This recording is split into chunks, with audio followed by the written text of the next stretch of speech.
నమస్తే అండి, నేను అపర్ణ. భారతీయ సంస్కృతికి స్వాగతం. వైశాఖ పురాణం 5వ అధ్యాయం.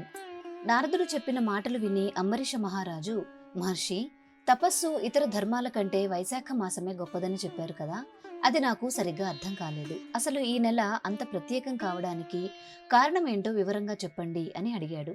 అప్పుడు నారదుడు ఇలా సమాధానం ఇచ్చాడు. రాజా, శ్రద్ధగా విను.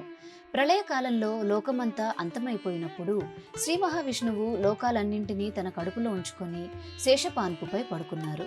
వేదాలు స్తుతించడంతో ఆయన మేల్కొన్నారు. తనలో లీనమై ఉన్న జీవులను రక్షించాలని, వారి కర్మలకు తగిన ఫలితాలు ఇవ్వాలని సృష్టిని మొదలుపెట్టారు.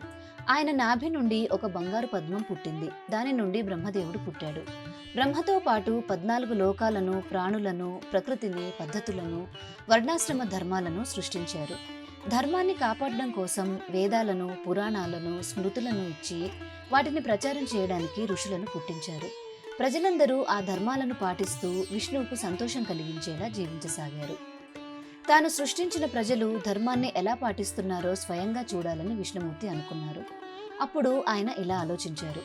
వానల వల్ల ప్రజలు ఇబ్బంది పడుతుంటారు కాబట్టి అప్పుడు ధర్మకార్యాలు సరిగ్గా చేయలేరు. శరత్కాలం అప్పుడు జనం వ్యవసాయ పనుల్లో ఉంటారు. కంటి జబ్బులు, చలి వల్ల ఇబ్బంది పడతారు. హేమంత, శిశిర ఋతువులలో చలి విపరీతంగా ఉంటుంది. జనం తెల్లవారుజామున స్నానాలు చేయలేరు. వసంతకాలం స్నానాలకు, దానాలకు, యజ్ఞాలకు చాలా అనుకూలమైన సమయం. ఆహారం, నీరు, పండ్లు అన్నీ సులభంగా దొరుకుతాయి. ధనవంతులైనా, పేదవారైనా, వికలాంగులైనా సరే కనీసం కొంచెం నీటినో పండునో దానం చేసి తృప్తి పడొచ్చు. ఆ తృప్తి సర్వవ్యాపి అయిన నాకు చేరుతుంది అని ఈ కాలాన్ని ధర్మకార్యాలకు ఉత్తమమైనదిగా విష్ణువు నిర్ణయించారు. విష్ణుమూర్తి లక్ష్మీదేవితో కలిసి దేవతలు, గంధర్వులు వెంటరాగా భూలోక సంచారానికి బయలుదేరుతారు. ఆయన అడవులు, నదులు, మునుల ఆశ్రమాలు, పట్టణాలు అన్నీ తిరుగుతారు. ఎవరైతే భక్తితో ఇళ్లను ముగ్గులతో అలంకరించి వ్రతాలు చేస్తూ అతిథులను ఆదరిస్తారో వారిని చూసి విష్ణువు సంతోషిస్తారు. ఆయన ఒక్కోసారి అతిథిగానో, పేదవాడి రూపంలోనూ వచ్చి మన ధర్మాన్ని పరీక్షిస్తారు. అడగకపోయినా వారికి అపారమైన సంపదలు, చివరికి మోక్షాన్ని ఇస్తారు. ఒకవేళ సోమరిపోతులు, దుర్మార్గులైనా సరే ఈ నెలలో కనీసం ఏదో ఒక చిన్న దానం చేస్తే వారి పాపాలను పోగొట్టి సుఖాలను ఇస్తారు.